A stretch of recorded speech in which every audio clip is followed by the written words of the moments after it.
करायचे नाही, आपल्याला जातीवाद करायचा अधिकार नाही.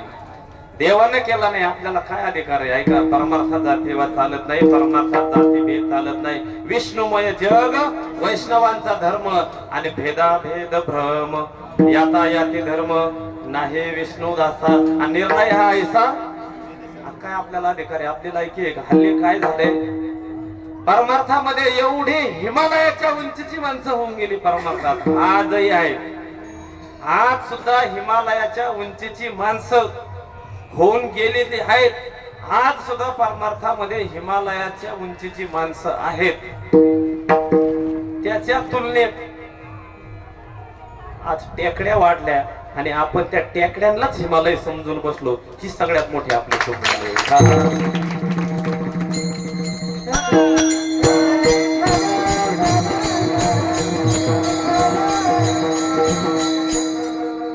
लय मोठा घोटाळा आहे. पहिले हे डोक्यातून काढून टाका. पहिले डोक्यात संतांची निंदा करायची, परमार्थात जातीवाद करायचा नाही. आणि संतांची निंदा, कुठल्याही जातीचा संत असू दे, कुठल्याही जातीचा असो, आपल्याला तो अधिकार अजिबात नाही. आणि जर कोणी संतांची निंदा करत असेल, संतांच्या हिळ्याने बाटले जे तोंड आणि प्रत्यक्ष ते कुंड चर्मकाचे. चर्मक माहिती आहे का? कळतं ना चर्मक? पूर्वी गावामध्ये जर जनावर ढोरं मेले तर त्याचं कातड काढून आणायचं आणि त्या कुंडामध्ये टाकायचं. कसं करायचं? भिजत टाकायचं. त्याचा त्या भिजायला लागल्यानंतर ते ज्या वेळेला सडत सडत जातं, त्याचा वास 2-3 किलोमीटर पर्यंत नक्कीच कमीत कमी येतो. आणि मला वाटतं म्हणजे त्या लोकांना हे चांगलं माहिती आहे, कारण आमच्याच बाजूला आहे होत. मग जो कोणी संतांची निंदा करेल, जो कोणी परमार्थात जातीवाद करेल, ते तोंड नाही, ते तोंड कोणाचं आहे? चर्मकाचं कुंड आहे ते. बघा, आपल्याला करून घ्यायचं असेल तर करून घ्या, आपली काही हरकत नाही. अजून सांगतो पुढचं. आता माझी बोलण्याची ती योग्यता नाही, पण काय होतं, जर ऑपरेशन करायचं म्हटलं तर मग जरा थोडस चिरफाड करावंच लागते ना. त्याच्याशिवाय ऑपरेशन कसं होईल? त्याच्या पुढचं सांगतो, संतांच्या हिळ्याने बाटले जे तोंड प्रत्यक्ष ते कुंड चर्मकाचे. पण जगद्गुरु तुकोबरा म्हणतात ते एका बापाचं नाही. भेसळीच्या विर्या आयशा अनुभवे आपले परावे नाही खळा विठाला विठाला.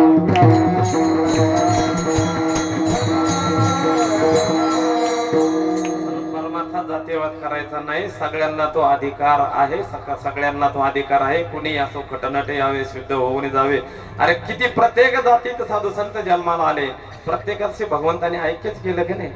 आपल्याला तो अधिकार नाही, म्हणून त्याला गायीन अहर्निश प्रत्येकाने नामस्मरण करायचं. पण ते कसं करायचं? संकुचित वृत्ती ठेवायची नाही. आणि संकुचित वृत्ती ठेवून जर परमार्थ केला, त्याचा काहीही उपयोग होत नाही, उलट पाप आपल्याला लागते.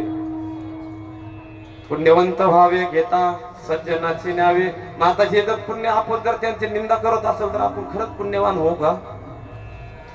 म्हणून साधू संतांची निंदा कधी करायची नाही. आणि त्या दिवशी सांगितलं, साधू संतांची निंदा केली, हरे भक्ताची स्तुती नाही केली, तेने वाचा भंगूर झाली, एका जनार्दनी कृपाला झाली.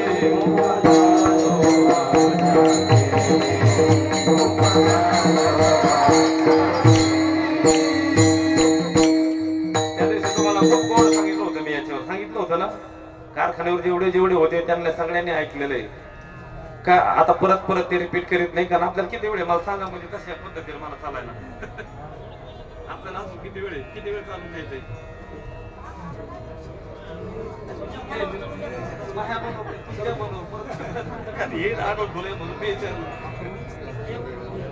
तुम्हाला सगळ्याला यायचे तसं काय आपल्याला घरच्याच वावरात गुरुपायचं म्हणल्यावर काय 4 वाजता गेलं, काय 12 वाजता गेलं तरी ते सुट्टी झाली तरी तसं काय नाही. त्याच्यामुळे सांगा तुम्ही चालून द्यायचे का तुमच्या याच्यावर चालून द्यायचं.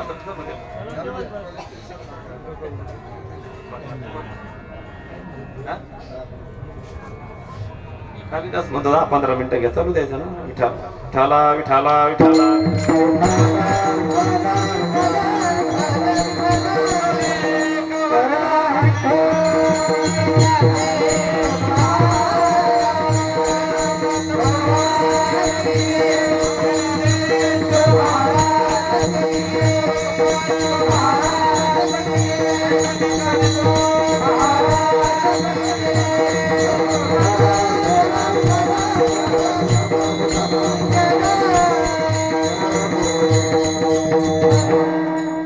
पंढरीची वारी आहे माझे घरी आणि न करी तीर्थव्रत व्रत एकादशी करीन उपवासी गायीन अहर्निशी मुखी नाम.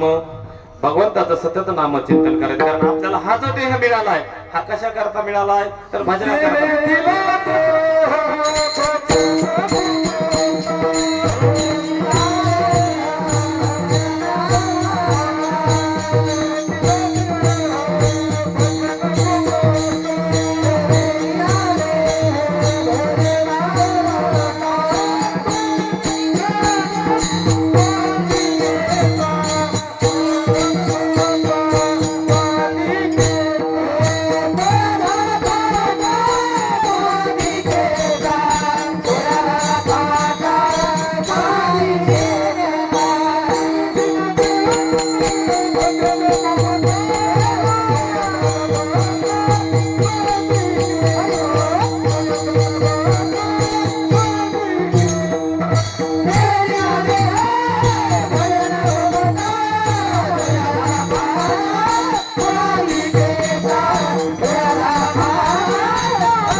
हा देह दिलाय देव दिला देह भजन गोमटा तो या फाटा झाला बारी.